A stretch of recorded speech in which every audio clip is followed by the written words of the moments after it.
바울이 예수님을 알고 난 뒤에 자신이 누구인지 또한 알게 됩니다. 내가 누구인지 알려면은 나에 대한 묵상을 계속하면 되는 것이 아니라 하나님이 누구신지 알면 내가 누구인지 알게 되는 겁니다. 그래서 바울은 고린도에서 한 번도 본 적이 없는 로마에 있는 교회 성도들을 향하여 내가 누구인지를 먼저 선언했습니다. 1절에 보니까 나는 그리스도의 종이다. 두 번째로 나는 하나님이 보내신 사도다. 세 번째로 나는 복음을 위하여 택함을 받은 자다라고 이야기를 합니다.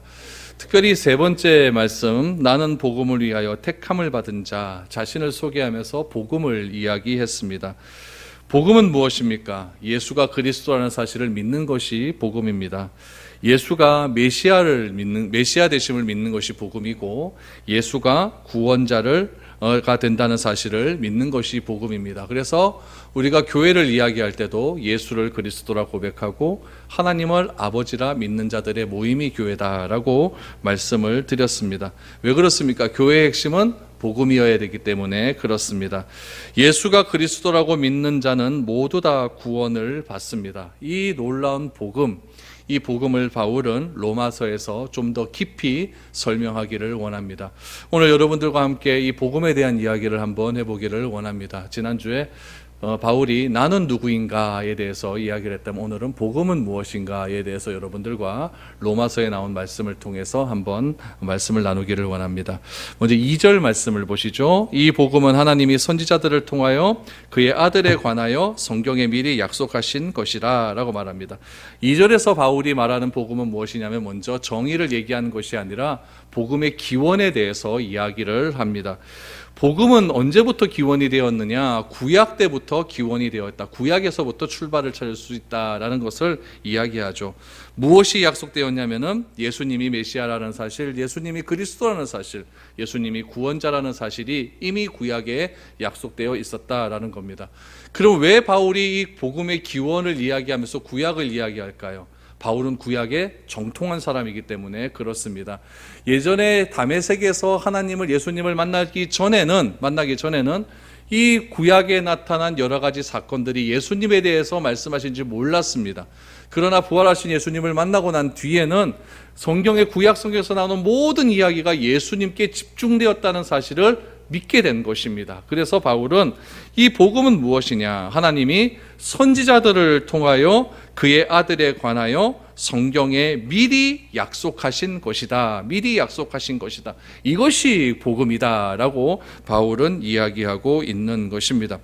그러므로 여러분, 굉장히 우리가 중요하게 알아야 될 것은 무엇이냐면, 어떤 사람들은 이제 우리 신약시대에 왔는데 구약이 뭐 필요 있노? 라고 말을 하는 사람도 있겠지만은 그건 굉장히 잘못된 것이죠. 왜 그렇습니까? 구약 성경의 복음의 핵심이 미리 약속되어 있기 때문에 그렇습니다. 우리가 왜 구약을 읽어야 됩니까? 왜 구약을 공부해야 됩니까? 왜 구약을 우리가 믿어야 됩니까? 이유는 딱 한 가지입니다. 예수님은 구약 성경에 약속된 대로 오셨기 때문에 그렇습니다. 그래서 구약 성경의 주제를 한마디로 표현한다면 무엇일까요? 앞으로 오실 예수님. 앞으로 오실 예수님. 이 앞으로 오실 예수님을 하나님께서 선지자들을 통하여서 미리 약속해 놓았다라고 성경은 우리에게 말을 하고 있습니다. 그러면은 가장 처음으로 하나님께서 이 예수님에 대한 메시지를 예언한 구절이 어디겠습니까? 창세기 3장 15절입니다. 그건 무엇입니까? 여자의 후손과 뱀의 후손은 결국 원수가 될 것이다 라고 하는 이 예언의 말씀을 통하여서 이 구약 성경에 수많은 사건들이 예수 그리스도 한 분을 집중하고 있다는 사실을 우리는 기억해야 됩니다. 그래서 이 땅에 오신 예수님이 그리스도로 오신다는 사실, 이 땅에 오신 예수님이 메시아로 오신다는 사실, 이 땅에 오신 예수님이 구원자로 오신다는 사실을 선지자를 통해서 반복해서 약속을 해 놓았다라고 복음의 기원에 대해서 바울은 이야기하고 있습니다. 그러므로 구약을 어떻게 읽어야 됩니까? 그리스도라고 하는 시각으로 읽어야 돼요. 예수님이라는 시각으로 구약을 보아야 이해가 되고, 예수님이라고 하는 시각으로 레위기를 봐야 이해가 되는 것이고, 예수님이라고 하는 시각으로 포로기를 봐야 해방이 이해가 될 수가 있는 것이고, 그래야 또 출애굽이 이해가 될 수 있는 것이고, 그래야 또 가나안이 이해가 될 수 있는 것입니다. 그러므로 성경 전체는 무엇을 대한 이야기냐? 그리스도가, 구약에 예언된 그리스도가 어떻게 응하게 되었는가, 어떻게 이루어져 갔는가를 쓴 책이 성경이라는 거죠. 그 그리스도가 어떻게 이루어져 가고 있는 책이 이루어져 가고 있는 책을 성경이라고 한다면, 구약 성경은 무엇입니까? 그 이루어져 가는 예수님에 대한 약속이 미리 되어 있다라는 거죠. 그래서 바울은 이야기합니다. 하나님이 선지자를 통하여 그의 아들을 관하여 미리 약속하신 것이다. 미리 약속하신 것이다. 바울은 그리스도를 모르는 상태에서 구약에 정통한 학자였습니다. 우리 지난주에도 말씀을 드렸다시피 가말리엘 문화에 들어가려면 13세 때에 이미 토라를 창세기부터 신명기가 다 암송해야 된다고 말씀을 드렸습니다. 또 1년에 그 학교에 들어갈 수 있는 사람이 2~3명밖에 되지 않을 정도로 굉장히 좋은 그런 학교였죠. 그 학교에 바울이 들어갔다라고 하는 것은 이미 13살 그 소년 시절에 구약을 완전히 꿰뚫고 있었다는 이야기죠. 문제는 무엇입니까? 구약을 암송하고 또 구약을 애우고 구약을 공부했지만은 그것은 잘못 알고 있었던 구약이라는 거죠. 왜냐하면 그리스도를 통해서 구약을 알지 못했기 때문에 그렇습니다. 그리스도를 통해서 십자가를 알지 못했기 때문에 그랬다는 이야기죠. 그렇기 때문에 잘못된 알미 그에게 자꾸 들어가다 보니까 잘못된 믿음과 잘못된 행함으로 그에게 나타날 수밖에 없었던 것이죠. 그래서 결국 바울은 하나님을 대적하는 사람이 된 것입니다. 오늘날도 마찬가지입니다. 그리스도를 통하여 구약을 알지 못하고, 그리스도를 통하여 십자가를 알지 못하고, 그리스도를 통하여서 모든 것들을 알지 못하는 사람은 결국 성경 갖고 사기를 칠 수밖에 없다는 것입니다. 얼마 전에, 며칠 전에, 지난주간에 SBS 뉴스에서 교회에 대한 특집이 나오지 않았습니까? 무허가 신학교, 무허가 막 목사들, 또 무허가 잘못된 사람들이 막 SBS 8시 뉴스에 막 3일 연속인가 4일 연속인가 뭐 파내야 판다? 뭐 거기에 특집으로 나왔어요. 다 교회를 파내는 이야기들입니다. 왜 그런 사람들이 나옵니까? 왜 권력에 미친 목사들이 나와서 그렇게 이렇게 교회를 어지럽게 만듭니까? 그리스도를 믿지 않기 때문에 그렇습니다. 예수님을 믿지 않기 때문에 그렇습니다. 저는 그렇게 봅니다. 설교는 하지만은 제대로 믿질 않으니까 잘못된 설교들이 나올 수밖에 없는 것이죠. 바울도 마찬가지 아닙니까? 바울이 하나님을 몰랐습니까? 성경을 몰랐습니까? 율법을 몰랐습니까? 다 알고 있었어요. 누가 바울보다 더 많이 알고 있습니까? 그러나 바울이 예수 그리스도의 십자가의 능력을 모르고 구약을 알고, 바울이 그리스도의 능력으로 그리스도의 컨텍츠를 가지고 그렇게 성경을 알지 못하다 보니까 잘못된 방향으로 나가는 것 아니겠습니까? 우리는 잘 알아야 됩니다. 잘 알아야 됩니다. 구약 성경이 과연 무엇을 위한 성경이고, 구약이 어떤 것을 무엇을 위해서 쓰인 책인지 그리스도라는 입장으로 바르게 이해하지 못하면은 자꾸 엉뚱한 방향으로 나가서 눈에는 눈, 이에는 이, 이런 것만 봐여갖고 한 대 맞았으니까 한 대 때려야 된다, 이런 식으로만 자꾸 판단하고 적용하는 일들이 많이 일어날 수밖에 없다는 이야기입니다. 바울은 이야기합니다. 복음은 무엇입니까? 구약에 이미 약속된 것이다. 복음은 구약에 이미 약속된 것이다. 그러니까 예수 그리스도라고 하는 그런 존재는 갑자기 하나님께서 탁 내려야겠다 이렇게 생각한 것이 아니라는 거죠. 이미 구약 성경 때부터 하나님께서 약속하고 계획하고 하나님께서 이루어 놓은 것을 실현하신 것이다 라는 것을 우리는 알게 됩니다. 그래서 바울은 이 복음의 핵심인 이 예수님이 도대체 누구인지를 이야기합니다. 구약 성경이 이미 선지자로부터 그의 아들에 관하여 약속된 것이라고 한다면 그의 아들은 도대체 누구냐? 그의 아들은 도대체 누구냐? 두 가지로 설명을 합니다. 첫 번째 3절입니다. 예수님이 사람이라는 것이죠. 3절 보시면 그의 아들에 관하여 말하면 육신으로는 다윗의 혈통에서 나셨고 라고 말합니다. 예수님은 2000년 전에 팔레스타인의 한 마을에서 요셉과 마리아 사이에 태어났습니다. 그러나 요셉과 마리아 사이에 태어났다고 해서 단순한 생물학적인 아들이 아니라 그 가운데 놀라운 비밀이 있다라는 거죠. 카톨릭에서는 이 마리아를 굉장히 우상시합니다. 그래서 카톨릭에서는 이 마리아에 관한 기념일이 1년에 한 7, 8번 정도 있어요. 그렇기 때문에 굉장히 마리아를 신성시하고 우상시하는 경향들이 많습니다. 그러나 우리 개신교에서는 마리아를 그렇게 생각하지 않죠. 개신교에서는 단순히 하나님의 아들이 이 땅에 오기 위한 통로로서 사용을 하셨다라고 말을 합니다. 그 통로가 무엇이냐면 다윗의 혈통이라는 것을 강조하죠. 왜 다윗의 혈통을 강조하겠습니까? 바울은 구약에 정통했기 때문에 그렇다는 이야기죠. 구약에서 이미 하나님께서 다윗의 혈통 가운데서 그의 왕위가 영원할 것이라는 것을 들었는데 예전에는 몰랐다는 이야기죠. 단순히 다윗의 왕위에서 그냥 그 왕위가 영원히 지속될 것이라는 것밖에 몰랐는데 그리스도를 만나고 난 이후로부터는 그 왕위가 누구에게 연결된다? 예수님에게 연결된다라는 것을 비로소 알게 되는 겁니다. 그래서 마태복음 1장 1절은 어떻게 시작합니까? 아브라함과 다윗의 자손 그리스도의 세계라. 다윗의 혈통과 그리스도를 동일선상에서 보고 있습니다. 그러면 하나님께서 이 선지자를 통하여서 구약 시대 때 예언하였던 그 다윗의 왕위가 어떤 식으로 예언이 되어 있는가? 사무엘하 7장 16절 말씀에 보시면은 이렇게 예언이 되어 있습니다. 우리 같이 한번 읽어보죠. 시작. 내 집과 내 나라가 내 앞에서 영원히 보존되고 내 위가 영원히 견고하리라 하셨다 하라. 여기서 말하는 내 집과 내 나라는 다윗의 집안입니다. 하나님께서 다윗과 약속을 하신 거예요. 약속을 하셨는데 그 약속은 영원히 변하지 않는 약속입니다.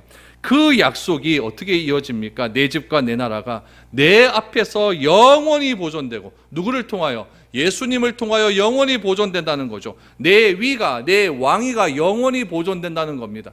그래서 마태복음에서 마태는 그 마태복음이라는 자체가 유대인을 위하여 쓴 책 아닙니까? 유대인을 위해서 쓴 책이니까 유대인은 다윗을 굉장히 중요시 여기거든요. 그래서 다윗의 혈통을 이야기하는 겁니다. 다윗의 혈통 족보를 쭉 써내려가면서 유대인들아 봐라. 우리가 그렇게 좋아했고 그렇게 다윗의 왕을 꿈꾸고 있었던 그 왕의 후손이 누구다? 예수 그리스도다.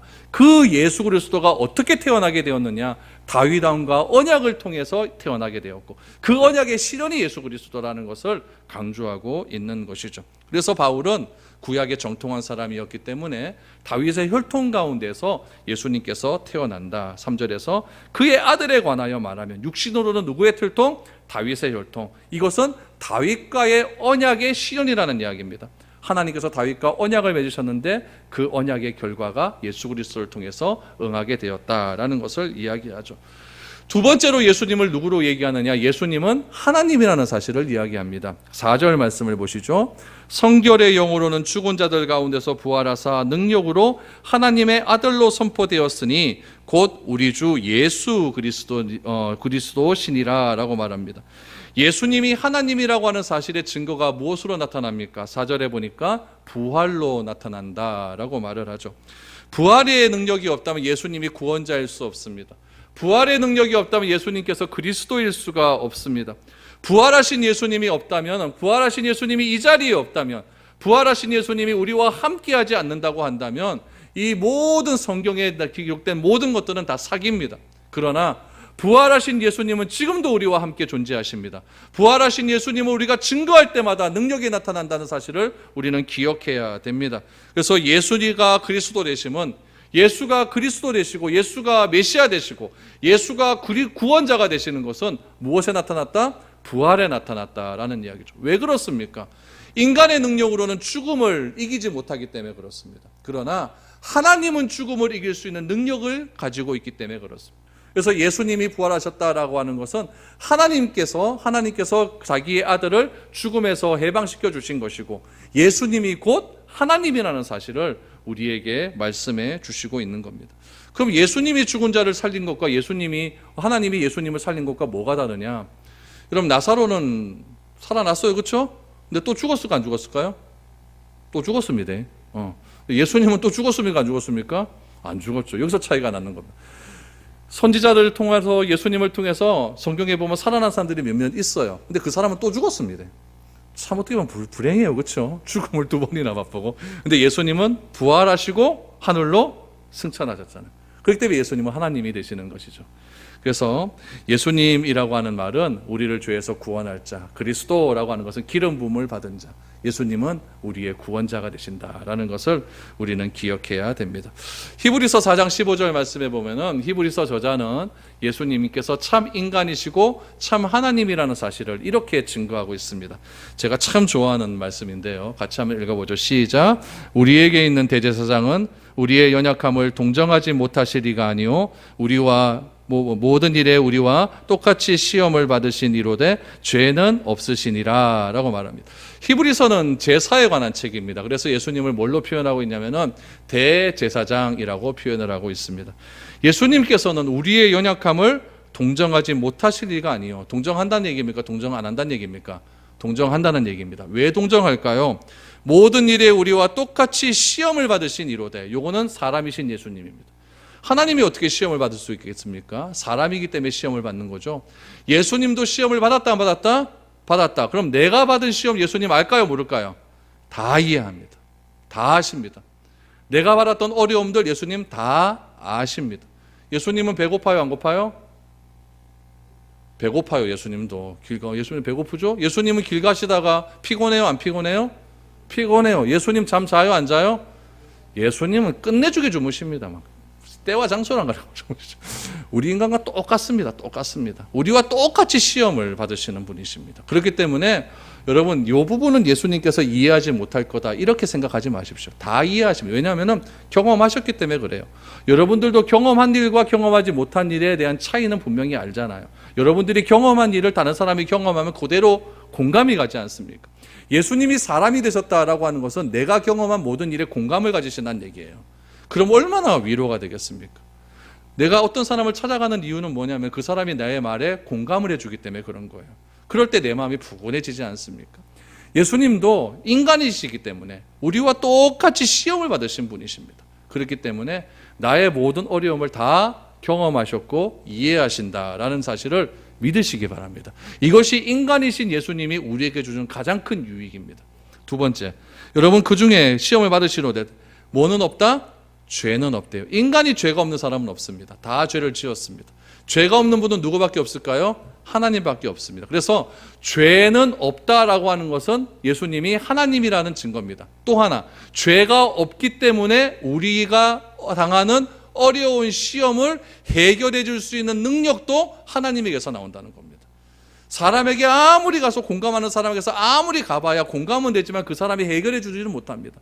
그러나 예수님은 하나님이시기 때문에, 죄가 없으신 하나님이시기 때문에 우리의 어려움을 공감하실 뿐만 아니라 그 문제도 해결해 주신다는 것. 이게 하나님이신 예수님이 우리에게 주시는 또 하나의 유익이라는 사실입니다.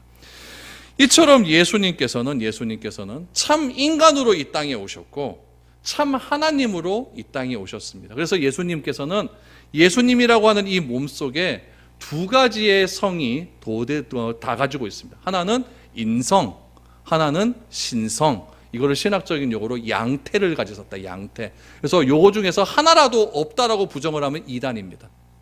초대교회 때는 예수님의 인간 되심을 부정하는 사람들이 굉장히 많았습니다. 어떻게 우리가 믿는 메시아가 인간일 수가 있느냐, 이 더러운 죄의 몸을 가지고 입고 이 땅에 오실 수가 있느냐, 이 문제를 가지고 굉장히 많은 논쟁을 했습니다. 또 어떤 분은 예수님의 신성만 강조하고 인성은 없다 그러고, 또 반대로 말하는 사람이 있어요. 예수님의 인성을 너무 강조하는 사람들이 있죠. 그래서 어떤 그 영화 같은 데 보면은 예수님과 마리아와 이렇게 꽁다리 싸바라에서 요셉이 나왔다, 이런, 요한이 나왔다, 이런 영화도 있어요. 예수님이 사춘기 시절 때 엄청나게 막 그냥 진풍노도의 시기를 가졌다, 이런 식의 영화를 만든 것들, 지극히 인간적인 부분을 강조를 많이 하는 그런 것들이죠. 그런 것들을 자꾸 보다 보면은 이거 좀 이상한데 이렇게 생각할 수가 있는 거죠. 예수님은 100% 사람이심을 믿으십시오. 예수님은 100% 하나님이심을 믿으십시오. 그래야만 예수님께서 다윗의 혈통으로 이 땅에 오셨고, 성결의 영으로는 어떻게 이 땅에 오셨습니까? 죽은 자들 가운데서 부활하심으로 하나님의 능력으로 하나님의 아들로 선포되셨다는 것을 우리는 알게 됩니다. 그분이 누구라고요? 우리 주 예수 그리스도다. 그래서 예수님이 누구냐 그러면 말씀하시면 됩니다. 예수님은 누구십니까? 참 사람이고 참 하나님이시다. 이게 정답입니다. 그래서 복음은 무엇이냐? 복음은 무엇이냐? 선지자로 하여금 오래전부터 약속된 것인데 그분이 바로 예수님이다. 그럼 예수님은 누구냐? 예수님은 참 사람이고 참 하나님이다. 이거를 바울은 강조를 하고 싶었던 것입니다. 그러면은 그 예수님께서 우리에게 어떤 은혜를 베풀어 주셨는가? 5절 6절을 보십시오. 그로 말미암아 우리가 은혜와 사도의 직분을 받아 그의 이름을 위하여 모든 이방인 중에서 믿어 순종하게 하나니 너희도 그들 중에서 예수 그리스도의 것으로 부르심을 받은 자니라. 바울은 지금 이 로마서를 누구에게 보내냐면은 로마에 있는 로마 교회 성도들에게 보내는 겁니다. 그런데 그 로마 교회 성도들에게 자신을 어떻게 소개하고 있냐면은 은혜와 사도의 직분을 받아서 그의 이름을 위하여 믿어 순종하게 되었다라고 말합니다. 중요한 건 앞에 다 빼십시오. 다 빼고 뭐가 중요하냐면은 믿으면 순종하게 된다가 중요합니다. 믿음과 순종은 같이 가야 됩니다. 왜 순종하지 않습니까? 안 믿어서 그렇습니다. 복음이란 어떤 능력을 가지고 있습니까? 믿음이라고 하는 능력을 줍니다. 그 믿게 되면 무엇이 나타납니까? 순종의 능력이 나타난다라는 이야기입니다. 그러므로 믿음과 순종은 항상 같이 간다는 사실을 꼭 기억하시기를 바랍니다. 복음을 믿음으로 받아들이게 되면 우리 삶 전체가 복음에 합당한 삶으로 변화된다라는 것이 바울이 체험한 복음의 능력입니다. 그러므로 순종은 무엇이냐? 내 뜻대로 살지 않겠다고 결단하는 것, 그것이 순종입니다. 순종이란 그럼 무엇입니까? 하나님의 뜻대로 살아가는 것, 그것이 순종입니다. 하나님을 믿음으로 고백할 때 하나님의 말씀을 우리의 삶의 기준으로 삼겠다고 결단하는 것, 그것이 믿음의 출발선입니다. 여러분, 이것이 어려울까요? 순종하는 것이 어려울까요? 제가 가만히 보니까 순종하는 것보다 불순종하는 것이 훨씬 어려워요. 예를 들면 이렇습니다. 주일날 교회 나와야 되잖아요. 이건 순종입니까? 불순종입니까? 순종이에요. 교회 한번 안 나와보세요. 그거 찝찝합니다, 그거. 찝찝합니다. 소순옥 집사 지난주에 안 나오셨는데 전화를 했더니, 목사님, 제가 교회를 안 나갔더니 제가 그쪽 교회 갔는데, 이거 왜 이렇게 찝찝하고 막 그런지. 그게 그러니까 뭐가 하나님 뜻대로 안 살면은 내가 불편해요, 안 불편해요? 불편해요. 이게 복음의 능력입니다. 순종하는 것이 훨씬 쉽습니다. 불순종하면은 자꾸 뭔가 찝찝하다는 거죠. 예수를 그리스도로 고백하고 나면은 내 뜻대로 살아가면 무엇인가 불편하게 되는 거예요. 그래서 그리스도의 종으로 살기로 결단하고 난 뒤에 내 마음대로 살고 나면 편하지가 않는다는 거죠. 여러분, 거짓말 해놓고 편한 사람 봤습니까? 찝찝합니다. 내 자랑을 해도 불편합니다. 사람을 함부로 대해도 불편합니다. 우리는 순종을 결단하는 것이 아니라 그냥 이렇게 생각하시면 됩니다. 믿으면 뭐 한다? 순종한다. 내가 순종하는 건 뭐다? 안 믿어서 그렇다. 그래서 믿는 만큼 순종하게 되는 겁니다. 왜 세상 사람들이 하나님의 말씀에 순종하지 않을까요? 뭐 하니까? 안 믿으니까 순종 안 하는 겁니다. 굉장히 간단합니다. 교회에 그렇게 오래 다니는 사람들이 왜 함부로 살아갑니까? 안 믿어서 그렇습니다. 우리는 믿는 만큼 순종하며 살아간다는 사실을 반드시 기억해야 됩니다. 그래서 바울은 로마에 있는 교회 성도들에게 우리가 은혜와 사도의 직분을 받아 그의 이름을 위하여 모든 이방인 중에서 믿어 순종하게 했다. 그러니까 이거 믿어 순종하게 한다. 요 말을 하기 위해서 요 앞에 말은 다 관용하고 옵니다. 다 꾸며주는 거예요. 믿음과 순종을 꾸며주는 말들이죠. 믿음을 강조하고 순종을 강조하기 위해서 나는 어떤 사람이냐? 나는 은혜로 말미암아 사도의 직분을 받은 사람이다. 또 예수님의 이름을 위하여서 모든 이방인 중에서 우리가 부르심을 받았다. 그렇기 때문에 우리는 그 부르심이 바로 믿음이고 믿는 자는 순종하게 되어 있다라고 말씀을 하고 있는 거죠. 그래서 로마에 있는 그리스도인들에게 이렇게 얘기합니다. 너희도 그렇지 않느냐? 너희도 그들 중에서 예수 그리스도의 것으로 부르심을 받지 않았느냐? 그러니까 로마 교회에 있는 성도들도 뭐 해야 됩니까? 믿어서 순종해라 이겁니다. 믿어서 순종해라. 그럼 왜 바울이 지금 로마서를 쓰면서 처음 인사말부터 믿음과 순종을 강조할까요? 그 이유는 지난주에 말씀을 드렸습니다. 그 당시에 글라우디오 황제가 굉장히 유대인들을 억압한다고 그러지 않았습니까? 그래서 유대인들 추방령이 내리고 회당이 다 문을 닫아 버리게 되고 교회 예배 드리지 못하게 하고, 오늘날과 똑같습니다. 예배 드리지 못하고 막 이런 일들이 일어나게 되는 거예요.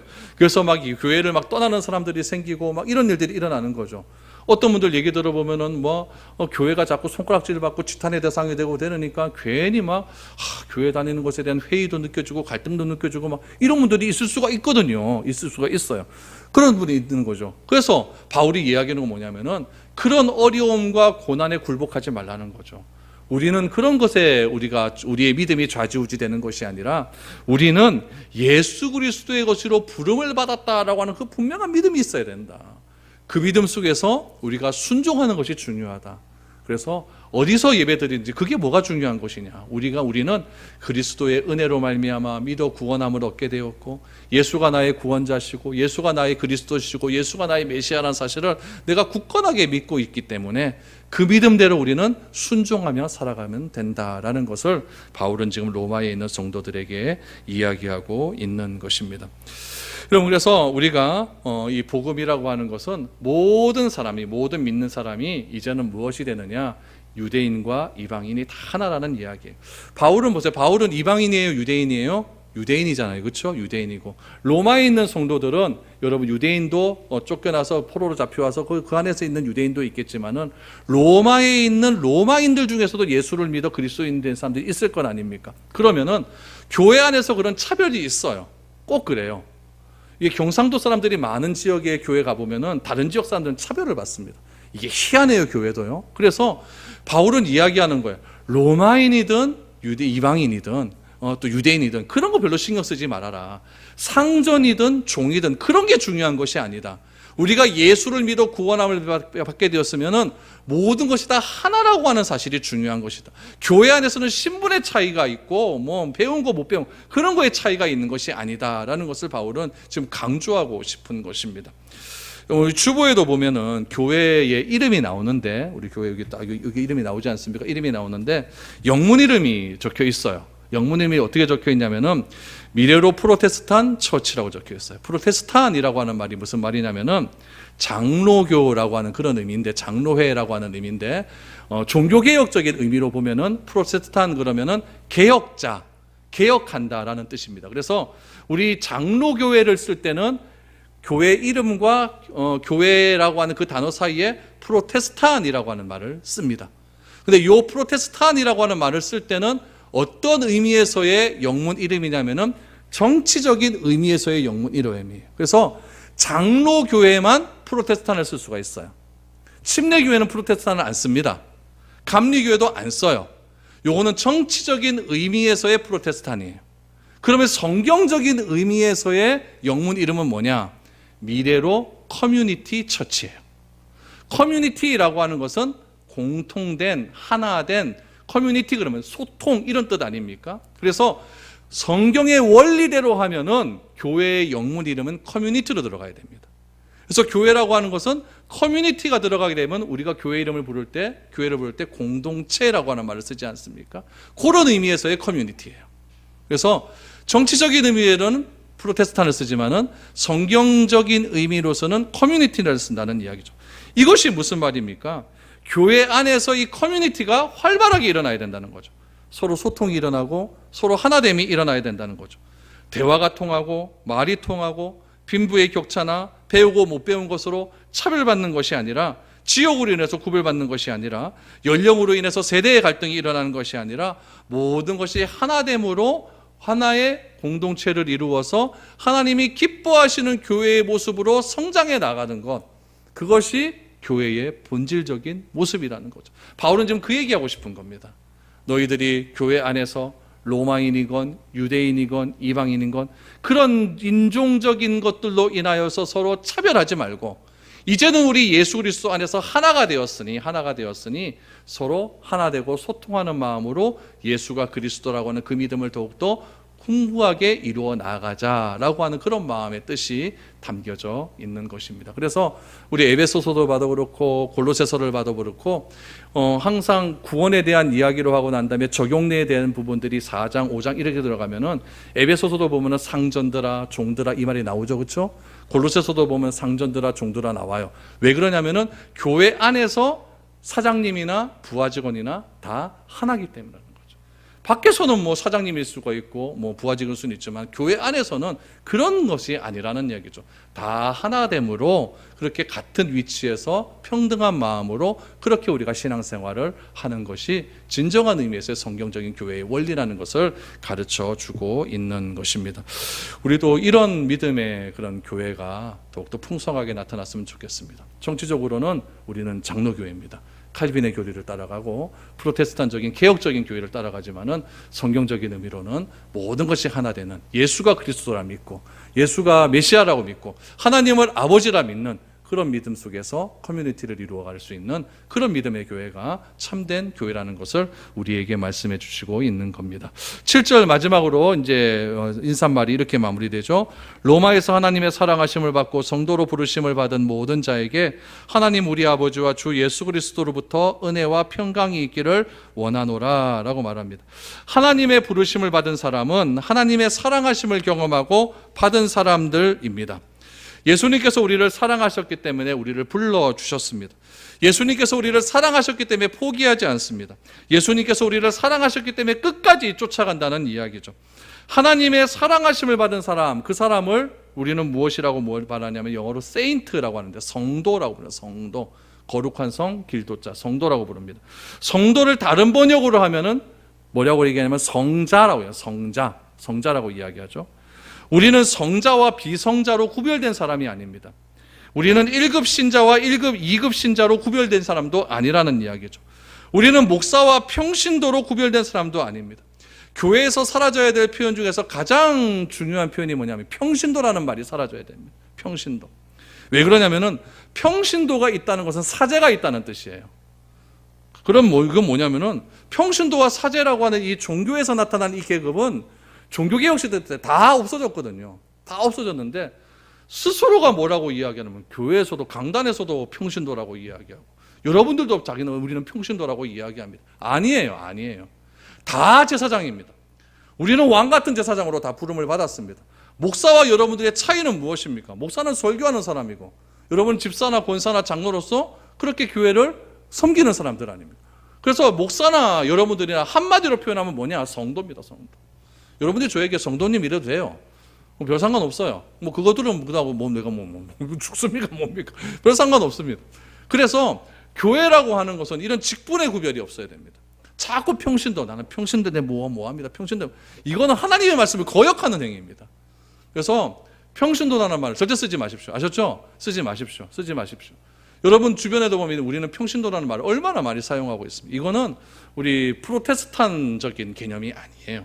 우리 스스로 장로교회라 해놓고 장로교회의 본질에 어긋나는 말을 그렇게 사용하고 있다는 이야기입니다. 그래서 우리 모두는 무엇으로 부름을 받았습니까? 성도로 부름을 받았어요. 아직까지도 이 평신도라는 말을 쓰는 사람들은 로마 캐톨릭입니다. 그렇기 때문에 거기는 사제가 철저하게 계급 사이로 이렇게 구분되어 있지 않습니까? 우리 프로테스탄들은 다 수평적입니다. 다 동일한 위치에서 그렇게 우리가 사역을 하는 것입니다. 이렇게 똑같이 부르심을 받은 우리들이 똑같이 부르심을 받은 모든 사람에게 바울은 말을 합니다. 우리 주 하나님 우리 아버지와 주 예수 그리스도로부터 은혜와 평강을 기원한다라고 말을 하죠. 참된 은혜와 평강은 누구로부터 나옵니까? 하나님으로부터 나온다는 것을 강조하고 있죠. 그래서 유대인들은 하나님을 만물의 창조자, 통치자로 믿고 있었고 인류의 아버지로 생각을 했습니다. 하나님을 아버지라 부르는 것은 유대교적 배경을 가지고 있는 바울에게는 특별한 표현이 아닙니다.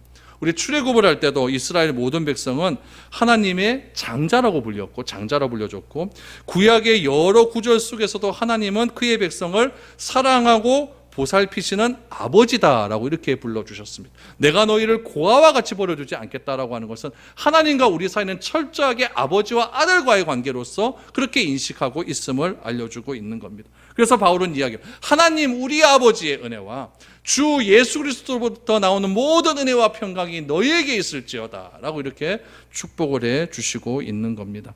오늘날로 말하면 예수를 그리스도로 고백하고 하나님을 아버지라고 고백하는 모든 사람에게 이런 은혜와 평강이 있기를 간구한다라고 바울은 끝맺음을 맺고 있는 겁니다. 저는 여러분들 모두에게 하나님 아버지와 주 예수 그리스도의 평강과 은혜가 넘쳐나기를 축복합니다. 이런 믿음을 가지시고 또 로마서에서를 통해서 바울이 무엇을 우리에게 말씀하고 있는지를 한 절 한 절 불러가면서 기억하면서 이 시대를 잘 헤쳐나갈 수 있는 저와 여러분 될 수 있기를 바랍니다.